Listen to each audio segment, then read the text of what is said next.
नमस्कार. भगवद्गीता भावार्थ या मालिकेमध्ये आपले स्वागत आहे. आज आपण यामध्ये अध्याय 13 मधील श्लोक 24 ते 30 पाहणार आहोत. श्लोक 24 पाहूया.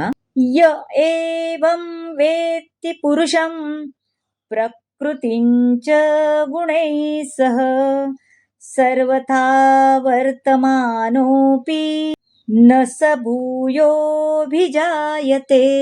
वेत्ती म्हणजे जाणतो, अभिजायते म्हणजे जन्मास येत.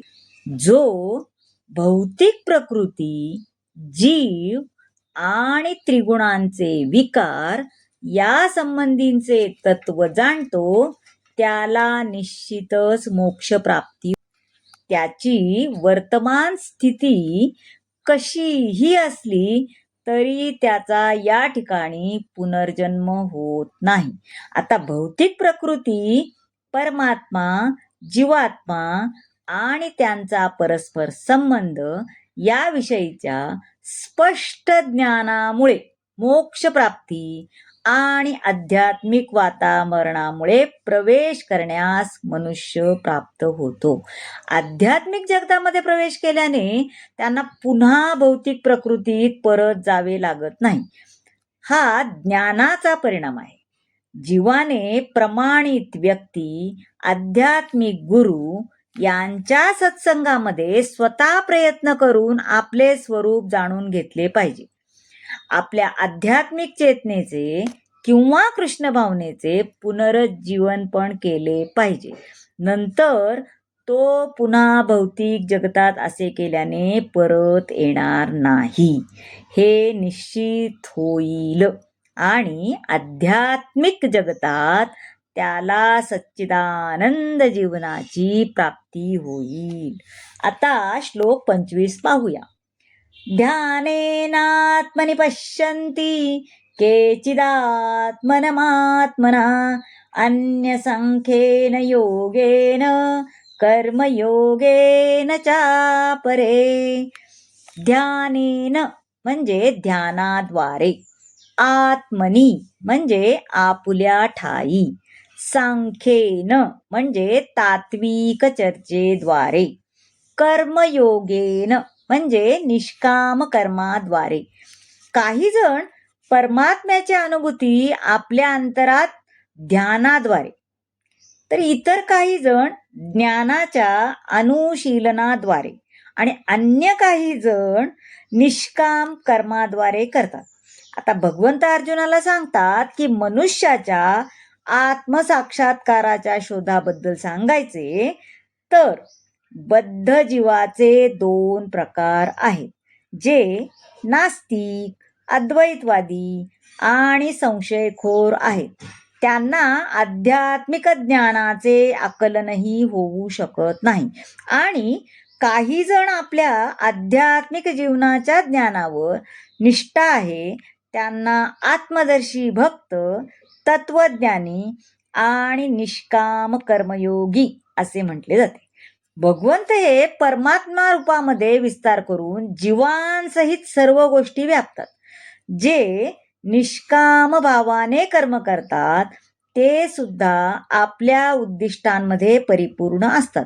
त्यांनाही भक्तीच्या स्तराची प्राप्ती करण्याची संधी उपलब्ध करून दिली जाते. आता ज्यांची चेतना शुद्ध झालेली आहे आणि जे परमात्म्याचा शोध घेण्याचा प्रयत्न करत आहेत त्यांना परमात्म्याची प्राप्ती तेव्हा होते जेव्हा ते दिव्य स्तरावर स्थित होतात. आता श्लोक 26 पाहूया. अन्ये त्वेवमजानन्ता श्रुत्वा नेभ्य उपासते तेऽपि चातितरन्तेव मृत्युं श्रुतिपरायणाः.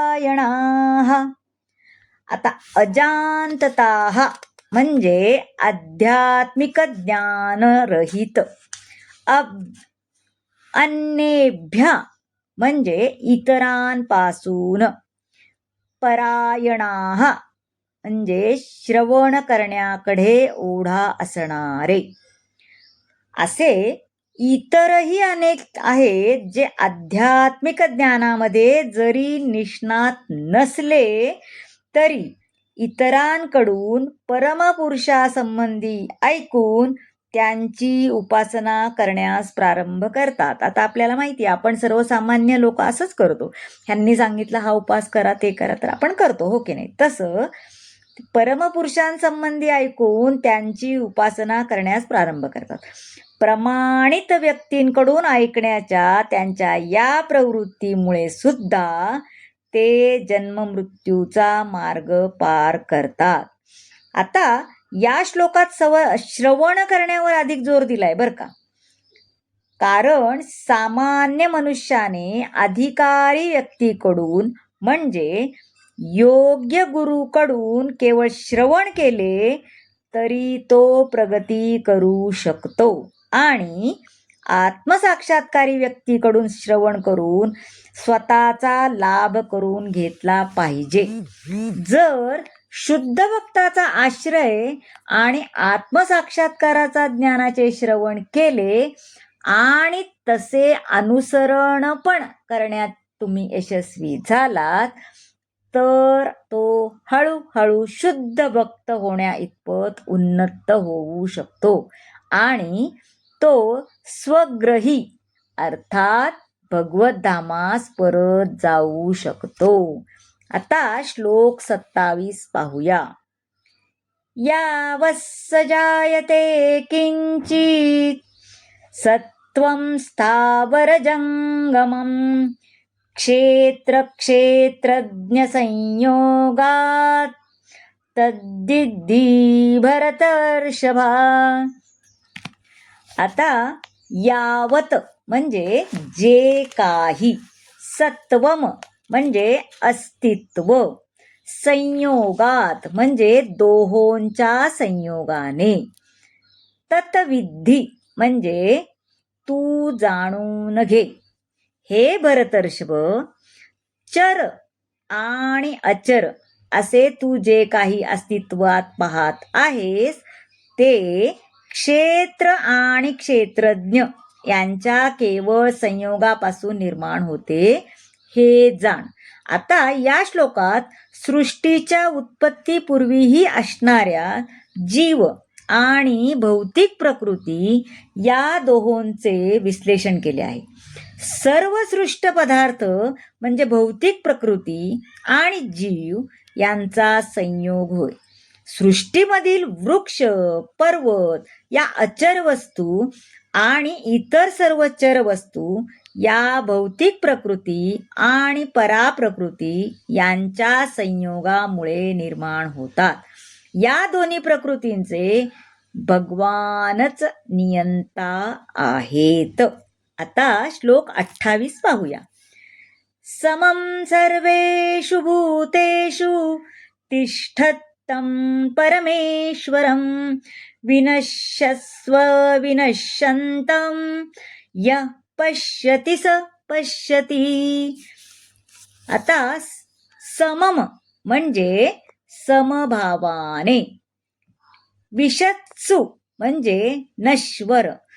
जो मनुष्य सर्व देहांमध्ये जीवात्म्याला साथ देणाऱ्या परमात्म्याला पाहतो आणि तो जाणतो की नश्वर देहामधील आत्म्याच्या आणि परमात्म्याचा कधीही विनाश होत नाही, तो यथार्थ रूपाने पाहतो. आता जो मनुष्य सत्संगाद्वारे शरीराचा स्वामी किंवा जीव आणि जीवाचा मित्र या तीन गोष्टींना संयुक्तपणे पाहतो तो यथार्थ ज्ञाता होय.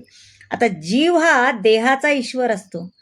शरीराच्या विनाशानंतर तो दुसरे रूप धारण करतो. या अर्थाने तो ईश्वर आहे.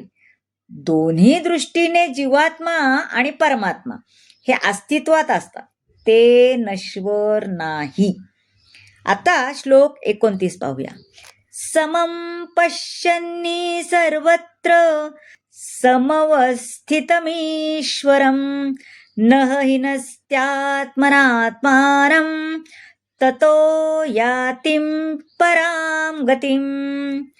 समवस्थितम म्हणजे समरूपाने स्थित असलेला. हीनस्थी म्हणजे हीन किंवा अधोगती. जो मनुष्य सर्व जीवांमध्ये परमात्म्याला समान रूपाने उपस्थित असल्याचे पाहतो, तो मनामुळे स्वतःची अधोगती होऊ देत नाही. याप्रमाणे तो परमगतीला प्राप्त होतो. आता जीवात्म्याने भौतिक जीवनाचा स्वीकार केल्यामुळे त्याची स्थिती ही आध्यात्मिक जीवनातील स्थितीपेक्षा भिन्न झाली आहे. परंतु जर मनुष्याने जाणले की परमेश्वर हा परमात्मा रूपाने सर्वत्र स्थित आहे, तर विनाशकारी प्रवृत्तीमुळे तो स्वतःचे अधःपतन होऊ देत नाही. आता सामान्यतः मन हे इंद्रिय तृप्ती करण्याच्या अधीन झालेले असते, परंतु मन परमात्म्यावर एकाग्र होते तेव्हा मनुष्याची आध्यात्मिक ज्ञानामध्ये प्रगती होते. आता श्लोक 30 पाहूया. प्रकृत्यैव च कर्माणि क्रियमाणानि सर्वशः यः पश्यति तथात्मानं कर्तारं स पश्यति. क्रियमाणानि म्हणजे केली जातात, पश्यती म्हणजे पाहतो. जो मनुष्य पाहू शकतो की भौतिक प्रकृतीद्वारे निर्मित शरीरच सर्व कर्मे करते आणि आत्मा हा अकर्ता आहे, तोच यथार्थ रूपाने पाहतो.